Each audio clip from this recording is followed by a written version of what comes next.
All right, what's going on, everybody? Hope everybody had a good weekend and a solid Monday. I'm just going to go over a few trades from the morning, really, and then there was nothing else today. It was pretty slow, pretty boring, so not a whole lot to go over. This will just be a quick video. We'll just start with EYPT, and that was a gapper of the morning. 52-week highs. It is a lower market cap. I mean, not a lower market cap, lower float. It did have news, and I think a lot of these companies are having earnings. So, getting a little mixed up. Forget if it had earnings or if it was just some kind of news. But I knew it had some kind of news, and it was a low float, and was just kind of watching it in here, watching it curl back, and you can see this little micro wedge that I kind of set up. Once it got a nice little perk back to open price, and really it was really just an open price play. And I took small size, but I was in like 1907, out at 21, and so it was just a really nice, in 1 minute too. Nice little 10% move in just a minute. I kind of wanted to buy. You see like the nice little downtrend it had made. Kind of wanted to buy this, didn't do it. And then kind of wanted to buy this, didn't do it. Just kind of hesitated, not ideal. Volume needs to really fade out to like how it is down here. It's too much volume. And I need the volume to fade. So just the one snipe on it. Nice little open price play, pretty predictable, pretty nice. And you see how I created, well, I didn't create it, but I guess I kind of did. I'm adding multiple patterns into one. So you got the open price play. I got you got the little wedge, the little flag pattern that I'm playing, that lines up with the open price play with a VWAP recovery. So it was, when you can combine patterns like this, it makes it a lot easier. It makes you a lot more confident in your trade. So small win there. Then the other one I played was CREX. And this I was watching all morning. I was setting up some of my little flags in here.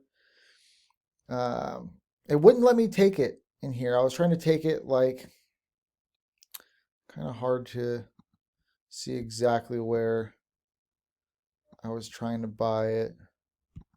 Something like this. It's not going to be exact, but just something like this where I was trying to buy it in here, and it wouldn't let me. And let me try to pull up the message. It said, I got an alert, and it said, rejected. Opening transactions must be placed with a broker for this security. So I don't know what the hell that means. But it would not let me buy. So, and kind of good thing it didn't, because I would have stopped out. It was just really choppy. Then, kind of played around in between VWAP and open price. Volume definitely faded. And once we started to perk through, it held and confirmed open price, was perking through VWAP, even through that high of day break, around 270s. All great entries. And you can sell into the push. So I had left for work around 7:30, so I had missed it in here. But then I saw it rip. Once it started to hold up, I snagged some shares in here in the 320s when it was holding, risking 318, and got a little push. I sold it all in the 340s. It was like 5 to 7% at one point. I think I locked in most for about like a 5% win. So, excuse me. It was just consolidating really nicely. And if you look at the 1 year, this was also a really low float, low market cap. It was, when it was holding in the 320s, it was holding at 52-week highs. So I really liked that. I really thought that we could see some kind of squeeze.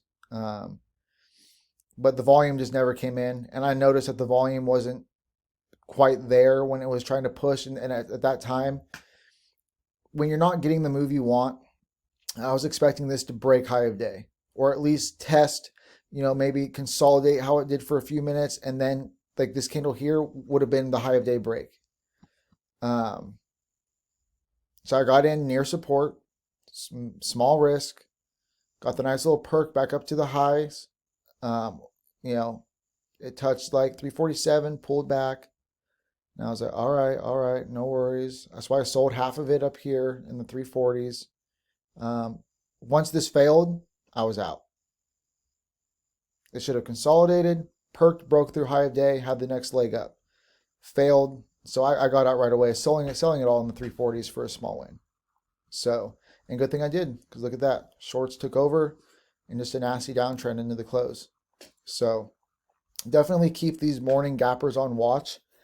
Look for those open price plays. Look for that failure to break down, and just, it's just a short squeeze. We're predicting the short squeeze. That's what we're looking for. So just try to keep an eye on those key levels. You want them. You want to, it ideally has news, a low float, lower market cap, and recent runner. You always check the history. So just keep all those things in mind, and try to make a little checklist for yourself. When you're looking at a stock, does it check all these boxes? Do patterns line up, to make you more confident in the play? And, just know where you're risking before you get in, know where where you want to sell for your price target, and know when to, like I did here. I was expecting that high of day break. When I wasn't getting it, I sold it. And good thing I did, because I would have just ended up taking a loss. So just keep all those little things in mind. They really do help. So, that's basically all I got for now. What else did I? Oh, you know what? I took Vuzi too. Vuzi really kind of pissed me off. Vuzi was one I wanted to hold over the weekend. If you watched Friday's video lesson, got a little gap up, touched basically 16, and then faded. We were trying to hold the breakout level. I snagged some shares in here on this dip when it held, made that little higher low, and it ended up just fading and stopped me out. So I was using low of day at 1420 as my cut, and it stopped me out. It was like a $5 loss. So nothing major. Just I was expecting it to kind of basically just hold and then continue. It's still on watch. It did close above the breakout level, so we will keep it on. It's just a slower mover. It's annoying. I don't really like slower movers. As you can see, it's got consistent volume. Yes, the volume is surging where it's got the key levels, but there's so much overhead resistance that I don't know. We'll see. Maybe I'll take one more stab at it if it really confirms to hold the breakout level in the morning, and see if we can get into the push towards the highs, towards 16. Other than that, I'm just going to stay away from it. I don't like the slower movers. I don't have the patience. So that was really it. But hey, starting off on a good note. Started off the week with a green day, so I can't complain. I'm just going to keep taking it day by day, and taking it week by week, and stack up those green days and green weeks, and just keep it up. And pretty soon I'll be adding some legit size onto there, to where I'm not making $10 or $20 or even $2. I'm making 200, 2,000. So it's all part of the process. So keep that in mind too. It's not about the profits, it's about the process. You focus too much on the profits, and you're not going to focus enough on the process, and it's the process that gives you the profits. And that was like a tongue twister there, but you really just do not focus on the money. Focus on the process and what you need to do to become a successful trader. So just keep those things in mind. Study your ass off. Fucking watch the market, watch the charts, take screenshots of charts and review them every freaking second you get, and just never give up, and you will be a consistently profitable trader eventually. So I hope this made sense. I hope you guys enjoyed the video, and I'll catch you guys tomorrow. Later.